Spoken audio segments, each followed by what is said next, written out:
What's up, Raptors fans? Welcome to the Warriors Report. Let's talk about Pascal Siakam. So we all saw that turnover, how it ended last night. Kyle Lowry gets that steal. Pascal Siakam gets the ball and he turns it over. I want to talk about the play and whether or not some of the hate Pascal has been getting by fans is justified or not. So before I get into the details of that, I need you to do me a favor. Please give this video a thumbs up. When you do that, it helps reach a larger YouTube audience. And if you could hit that subscribe button as well, it really helps this channel grow, guys. So with that being said, I'm going to jump right into it. So I want to break down the play. A lot of people saw that, but I feel like a lot of people didn't realize why Pascal turned it over. I'm not going to justify his turnover because that was brutal.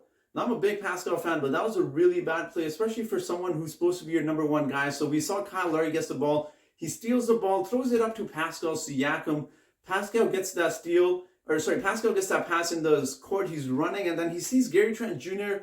on his right-hand side at that three-point line. Now, he's getting ready to pass it to him, but a lot of people don't realize he was ready to pass it to him, but we saw that Knicks player kind of run into the pitcher, and he was going to get that steal, so he kind of changed his pass last minute and unfortunately ended up dribbling the ball. Now, I'm not trying to justify it. That was a bad play. He should have stopped at least, but it's hard to do that when you're in the last, few seconds of the game and you're running and it's kind of, for a lot of players, it's a quick split second. So obviously as fans, it's easy to criticize that. That was a bad play. I'm not going to justify that, but I want to talk about whether or not some of the slander Pascal has been getting is justified or not. So it's one thing to criticize your top player. And I understand, Pat, there's been a lot of questions about whether Pascal Siakam can be the number one option on your team. Now, obviously, he's proven with Kawhi Leonard being here that he's a solid number two, but is he actually a number one? Well, let's talk about it.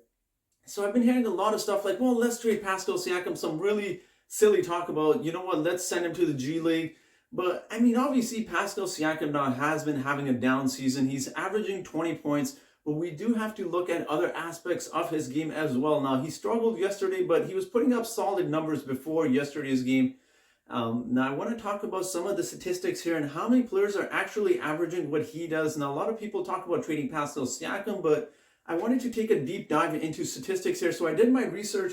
I looked into players that were averaging at least 20 points, 7 rebounds, and 4 assists. Now, Pascal Siakam, mind you, he's actually averaging 4.5 assists, but I want to keep it at that. And you'll be surprised to hear some of these names. So there's only a handful of players in the league that are averaging. Some of these players are Giannis, Luka Doncic, James Harden, LeBron James, Jason Tatum, Jimmy Butler, Westbrook. Obviously, we know he's a triple-double machine. And you know what? We also got Julius Randle on there as well. We know he's having a great season. But these are the only players in the league putting up 20 points, 7 rebounds, 4 assists. Now, I wanted to take a deeper dive into these statistics because a lot of us fans are so quick to judge Pascal.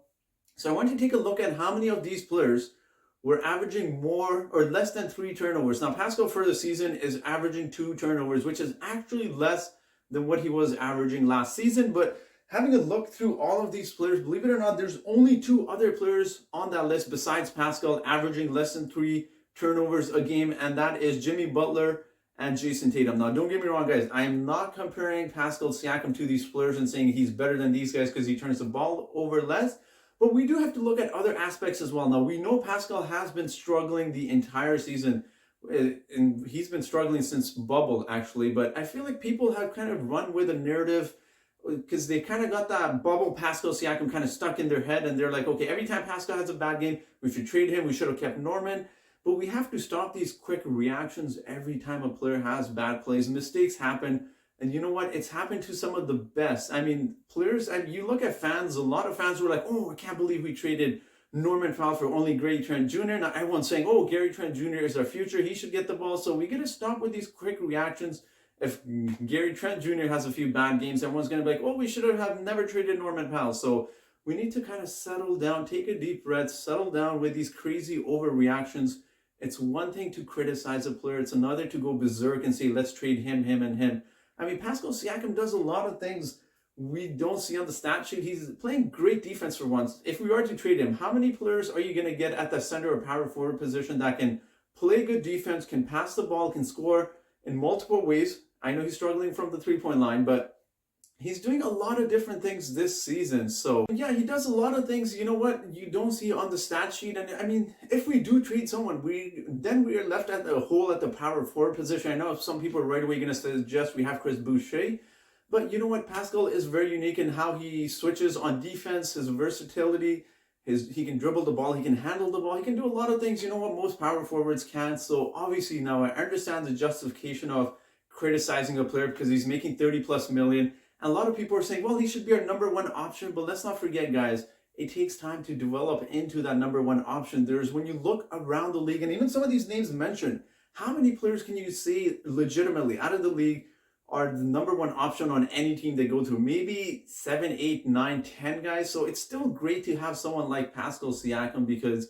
we're so quick to say, let's trade this guy, let's trade that guy. We all wanted to keep Norman Powell, but remember at the beginning of the season, everyone just said, oh, let's just trade Norman Powell for whatever we can get. So patience is a virtue. Have some patience with your players. Now, obviously, it's a bad season. That play was bad, but it's not like he cost us the final spot in the playoffs. I realize we're a few games behind Chicago, but we have a tough schedule coming up, and I'd rather just have the Raptors tank. But you know what? We'll leave that for another time. But I don't understand this silly talk sometimes. It's crazy because we talk about no one wants to come to the Raptors, and then we drive players out of town.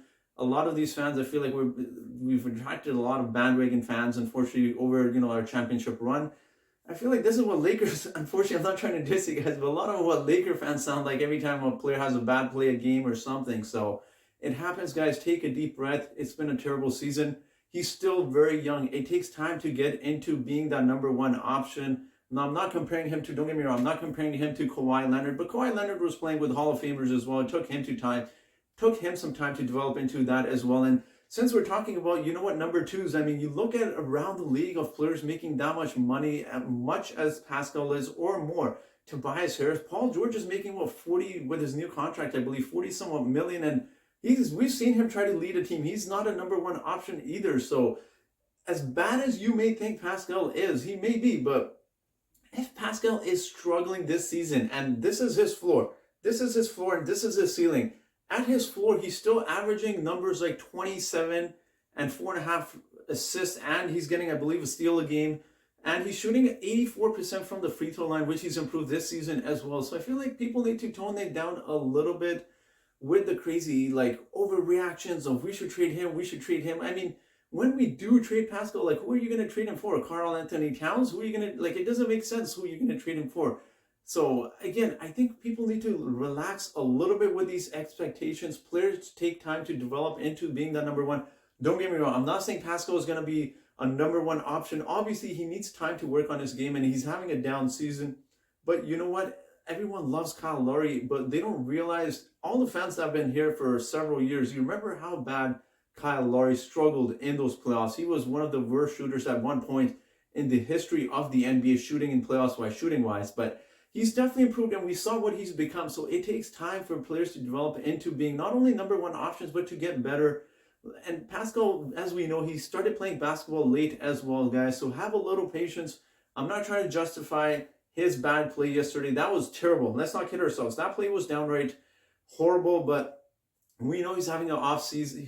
He's having a horrible season, as are a lot of other Raptors players and just the team in general. So give him another season. I know I've been hearing a lot about he's not clutch, he's not this. As I've mentioned, it takes time, guys. Kyle Lowry, you saw what he did last playoffs against the Celtics. Now, don't get me wrong. I'm not going to sit here and say Pascal's going to be the absolute number one option. He's going to be that, but give players time to reach their potential. I don't think Pascal has reached his potential. He's obviously going to get better. He's going to improve his scoring. He's obviously going to improve his three-point shooting as well. It's good to criticize a player, but silly to say, let's trade him for whatever. Let's send him down to the G League. We shouldn't have traded so-and-so. We ran guys out of the town, and I know these were through trades, but when DeMar DeRozan and Jonas Valanciunas were here, we talked about how bad they were. Now, a lot of fans are talking about, what if we had these players still? So preach, guys. Preach some patience. Have some patience. This is not NBA 2K where the player just develops from 78, 88 to 99 overall in one season. Have some patience. It takes time to develop. I understand criticism. I understand where it's coming from, but take a deep breath, slow down, and let's watch this season, because I don't think the Raptors are making the playoffs. So it's best to keep our expectations low, and maybe, let's hope, everyone, including the Raptors and Pascal Siakam, come back much stronger next season. Well, hopefully we land a top pick in this year's draft, but we need to slow down on the crazy overreactions. I'm hearing a lot of, oh, well, Gary Trent could be our number one option. A few weeks ago is why did we trade Gary Trent for Norman Powell? Now, we need to relax with our expectations a little bit with our overreactions. It's okay to be angry. It's okay to be criticizing a player, but let's take a deep breath. Let's slow down. Let's support our players. Let's look at some of the positives. We know it's been a down season for them, and let's support them. And let's hope they keep getting better. Now, I'm not against criticizing Pascal. Don't get me wrong. He obviously has a lot of areas he needs to work in, and that was a bad play, as I mentioned. But we need to slow down with our crazy, suggestions of doing this, trading this player, releasing him, sending him down to the G League. I've been hearing a lot of crazy talks online. So let's take a deep breath, slow down, guys. And I will be ending the video off here, guys. So thank you so much for watching. Until next time.